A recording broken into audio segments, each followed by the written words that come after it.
வணக்கம் தமிழ் நெஞ்சங்களே, தமிழண்டா என்ற உரிமை குரல் மக்களே, தமிழ்நாட்டு மக்களே, எல்லா ஊழலும் செஞ்சது கலைஞர் கருணாநிதி அவர்களோட கலந்து வந்து ஸ்டாலின், உதயநிதி ஸ்டாலின், இன்பநிதி இவங்க எல்லார்கிட்டையும் நிதி இருக்குது.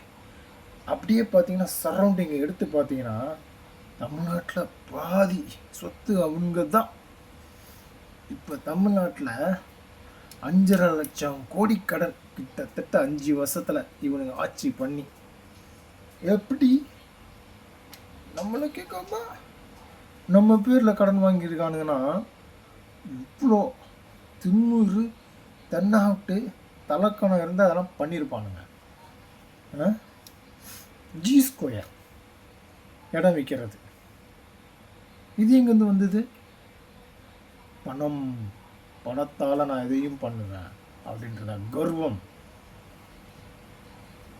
ஒரு சில பேர் இந்த கர்வம் பிடிச்ச மூதேவிகளுக்கு இப்படி தூக்கிட்டு வந்துடுறீங்கள, அதனால தான் இவனோட கர்வம் இன்னும் குறைய மாட்டேங்குது. அதனால தான் நெக்கில் பேச்சு, மேடையில் பெண்களை பற்றி இழிவான பேச்சு. இவன் மட்டும் இல்லை, அந்த கட்சியில் இருக்கிறவன் எல்லாவனும் அப்படி தான் இருக்கான், கேவலமாக இருக்கான். யார் யார் பார்த்தீங்கன்னா கலைஞர் தான் அதுக்கு உதாரணம். கலைஞர் கருணாநிதி தான் உதாரணம்.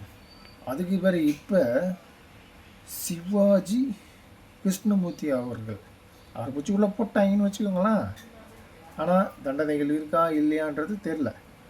அதுக்கப்புறம் நிறைய மூதேவிகள் பேசிக்கிட்டு இருந்தது.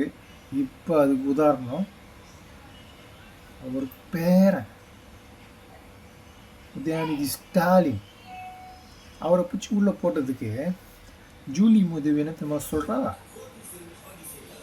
சட்டப்பேரவைக்கு அவரை வர விடாமல் தடை பண்ணுறதுக்காக அவரை பிடிச்சி உள்ளே போட்டிருக்காங்களாம். நீ கூடிய சீக்கிரத்தில் கிட்னி திருட்டினால அதுக்கு போகணும். அதுக்கு நாங்கள் ரொம்ப நாளாக காத்துக்கிட்டு இருக்கோம், அது நடக்க மாட்டேங்குது. ஜூலி ஒன்றை தான் காத்து கேர்ஃபுல், பி கேர்ஃபுல்னு சொல்ல வந்தேன். மூஞ்ச பார்த்தோன்னே எனக்கு மாறி சொல்ல வந்துருச்சு. பார்த்துக்கோங்க ஜனங்களே, உண்மையாவது நம்ம அது. அப்புறம் மகளிர் விடியல் பயணம்ன்ற பேரில் நமக்கு ஃப்ரீயாக விட்டுட்டு நினச்சிங்களா நீங்கள் மகளிருக்கெலாம் ஃப்ரீயாக விட்ருக்காங்கன்ட்டு?